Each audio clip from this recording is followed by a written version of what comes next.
questions spiral around the team. And a handful of first-year Dukes find themselves in close quarters for the start of the semester. Plus, Black Sheep Coffee is on the move. Why they think the new location will benefit them most. Live from the Allison B. Parker Studio in the School of Media Arts and Design at James Madison University, this is Breeze TV.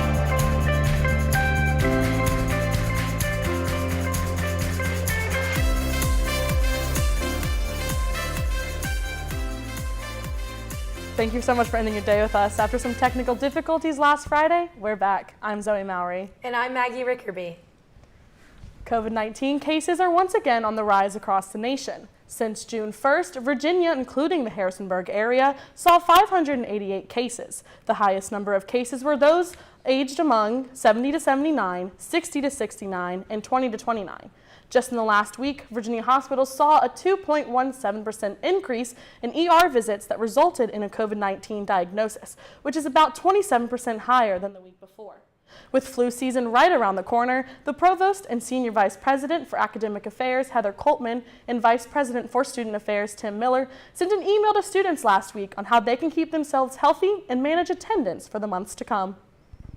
In other news, about 60 JMU freshmen are currently placed in triple dorms. These temporary triples normally house 2 students, so how are they making it fit? Our reporter Alexa Bonilla squeezed in with some roommates for an inside look.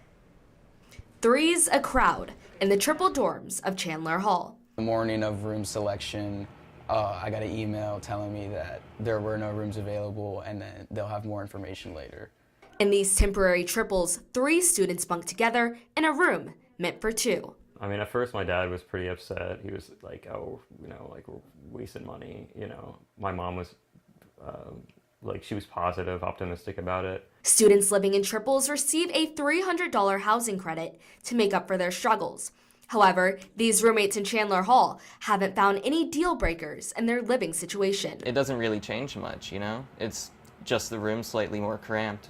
Aside from that, it's just, as far as I'm aware, just like having one roommate. The space they share may be small, but the bonding opportunities are tripled. I think the best part is you instantly get to meet 2 people instead of 1. But as Ty said earlier, there's not many negatives that I see compared to a normal dorm room. I guess just slightly spaced a little bit, but that's about it. Reporting for Breeze TV from the triple rooms of Chandler Hall, I am Alexa Bonilla. Football started out their season with a win this weekend at Bridgeforth. Our sports director, Colby Reese, has more. Colby? Thank you, Zoe. As you mentioned, JMU football opened their season with a victory over the Bucknell Bison. Let's take a look at how the action played out at Bridgeforth Stadium. To start the game, both teams turned over the ball on their opening offensive possession. The Dukes scored the opening touchdown early in the second quarter as starting quarterback Alonzo Barnett would run it in from 9 yards out. Nearing halftime, JMU added another touchdown as Latrell Palmer found the end zone. Bucknell finally got on the board with a field goal right before the half. Alonzo Barnett would go into halftime having only thrown for 15 yards and an interception. With the passing game continuing to struggle, JMU changed QBs as Jordan McLeod entered the game. McLeod threw 2 touchdowns in the fourth quarter and finished with 144 yards passing in the 38-3 win. While the Dukes handled business on the scoreboard, plenty of worries still surround the team. The Dukes defeated Bucknell 38-3 in the season opener. Despite winning by a margin of 5 touchdowns, more questions were raised than answers given about the team, especially after the first half. This team needs humbled a little bit, coming off the last game last year and all the hoopla in the offseason, and they got a little bit of humble pie in the first half. With the passing game struggling, JMU decided to turn to redshirt senior transfer Jordan McLeod at QB. While the running game was clicking, Signetti assessed the offensive output. You got to be able to play balanced football on offense. You can't just run the ball. You got to be able to throw the ball too. Redshirt sophomore running back Kalon Black rushed for over 100 yards in the first half. He spoke about the running back's mindset to help the offense when the passing game isn't being executed. We're just going to take it play by play and do what we can to lift the team up. We have to make sure we stay humble and not get too greedy out there. While the Dukes defense only gave up a field goal the entirety of the game, the team wasn't happy with their first half performance and wanted to improve in the second half. Understanding that wasn't our standard, definitely getting into the locker room, understanding where we made our mistakes at, and then just playing harder with more effort. Wide receiver Reggie Brown summed up the game and looks forward to the team's next matchup. We just got a lot of things to work on. I ain't gonna say we thought we was better than what we are, but we know we got a lot of work to do. We gonna be way better next week. The Dukes will travel down 81 to face in-state rival UVA on Saturday, with kickoff slated for noon. Head coach Kirk Cignetti announced earlier today that Jordan McLeod will be this weekend's starter against the Cavaliers. That's all from the world of sports. Zoe, back to you. Thank you so much, Colby. The HPD and Rockingham County Sheriff's Office are collaborating on a program aimed at enhancing communication between those with special needs and law enforcement officers during traffic stops. Individuals with autism spectrum disorder, dementia, difficulty hearing, anxiety, or other diagnoses now have access to a blue envelope where they can store important information about their disorder. In the envelope, they receive instructions on how to fill out the forms and guidance on what to do in an interaction with an officer. We don't really know how often an officer is actually going to see an envelope. They might never see one, but they know about it, they know how it works, and the citizens have it at their disposal to use. This is a voluntary program. If you would like an envelope or want more information, stop by the Harrisonburg Public Safety Office on North Main Street. JMU Valor is celebrating a permanent home for JMU military, veterans, dependents, faculty, and staff. The new location in Taylor Down Under will be a gathering place for the 1,250 students with military ties. After nearly 2 years of work, JMU Valor is leaving behind their small, secluded space in the Student Success Center. The expansion will employ 55 veterans and include the Virginia Department of Veterans Services. Why are we in a place that feels like you've hidden us off on the edge of campus? Why are we in a place that doesn't have a bathroom? And they said, if you could find us a place that's bigger than this and has the amenities that we're looking for, meaning a couple different parts of it, we would love to have that move. The center's coordinator, John Dorland, was 4 years old when he lost his mom during the American evacuation and the Lebanese War. I asked the soldier, I can't find my mom. And so he put me on his shoulders and we went around pointing, trying to find my mom. Dorland's whole life has been rooted in the military. His father, Philip Dorland, is a Vietnam veteran and a JMU alum. He was on an aircraft carrier when he was loading a fighter jet, I believe. One of the bombs fell, bounced a couple times, and crushed his foot. So he was medically evacuated. And then he used the GI Bill to come here to JMU. For Dorland, the space is a way to honor his father. It's really cool because when my dad came here, there was no veteran services available. He didn't really have anyone to talk to. He didn't have a space. Outcast isn't the right word, but when he was here, he was much older than everyone else. And so it's kind of hard for him to be not only this adult who served, but also not a young student. Tuesday's ribbon cutting marks a new era for military-connected students. Father was a vet, I'm not a vet. But I've also had these experiences traveling around the world, and I can connect with students, and these students can connect with each other. The decision to add dependents is important because they also serve and sacrifice. When you think about a family member or a parent going overseas or you being taken overseas, that's a sacrifice for a young person. So we wanted to make this for everyone that's military connected. Whether it's resources or a chance to feel understood, JMU Valor has got your six. I'm Kayla Brown for Breeze TV. Coming up soon, a well-known coffee shop has packed up their mugs for their new home.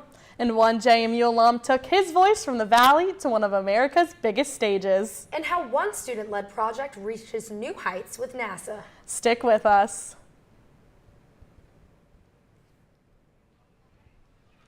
For dinner, nothing compares to our signature Cajun Spice Chicken Breast Filet on a made-from-scratch buttermilk biscuit. Breakfast so good, we serve it all day. Get the best chicken biscuit, the one, the only Cajun Filet Biscuit. For a limited time, get 2 Cajun Filet Biscuits for just $5. Bojangles, it's bow time. The one, the only Bojangles Cajun Filet Biscuit. Nothing compares to our signature Cajun Spice Chicken Breast Filet on a made-from-scratch buttermilk biscuit. Bojangles Cajun Filet Biscuit is so good, we serve it all day. For a limited time, get 2 Cajun Filet Biscuits for just $5. Bojangles, it's bow time. Tailgating is a song heard across campuses, parking lots, and open fields. They say this song can be heard elsewhere, and perhaps this is true, but it is nowhere near as bright, nowhere near as loud, nowhere near as triumphant as it is right here. Tailgating may not have been born here, but here is where tailgaters are born. What do you love about Bojangles? You got a minute? I would say their Cajun filet biscuit. I love that they just made us breakfast. I like it that the biscuits are always fresh. Oh, and their potato rounds and dirty rice. When you open up the paper and that aroma hits you.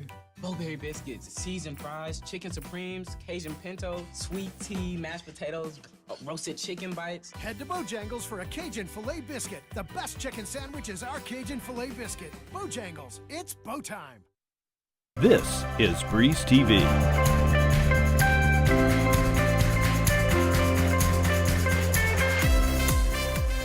Welcome back to Breeze TV. Our reporter Madeline Cornwell is in studio with updates into one of 4 legal investigations into former President Donald Trump and a closer look into this week's top stories. Madeline, can you tell us a little more about what's going on?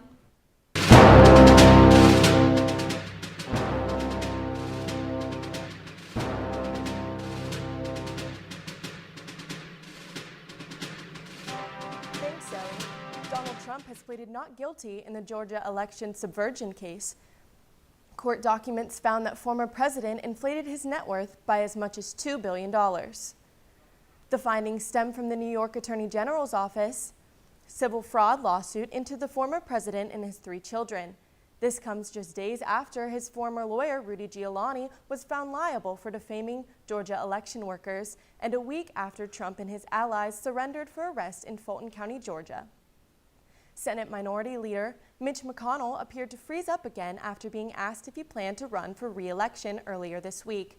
Concerns over the senator's health and age have been a topic of discussion after McConnell had a similar episode last month. A graduate student from the University of North Carolina at Chapel Hill is being charged with the murder of his associate professor after the campus went on lockdown last week. This is just one of 6 school shootings to occur last week in the United States. That's all for politics. We'll be back Friday with more updates. Maggie and Zoe, back to you. Thank you so much, Madeline. Now, walking through downtown Harrisonburg, you may notice that many of your favorite businesses have moved locations. A local favorite, Black Sheep Coffee, has also made the move, leaving many curious as to why. Black Sheep Coffee has made its name as a comfortable place to hang out and study alone or with friends. Now, easier to locate, the owner is excited to share the new space with the community. It was a good financial decision, and the added visibility of being right on Market Street versus tucked away. We loved our spot over there, but we never had the opportunity to own it. Now we have cemented our presence downtown, and we never have to move again. We are our own landlords now. The Harrisonburg Staple is now in a spacious building on East Market Street, just right down the road. Though bittersweet, the move has been beneficial to both the business and the community. It's a new place to call home. JMU alum BJ Griffin is a star on the rise. This former member of the JMU a cappella group Exit 245 and contestant on the hit NBC show America's Got Talent reflects on his JMU experience and AGT journey.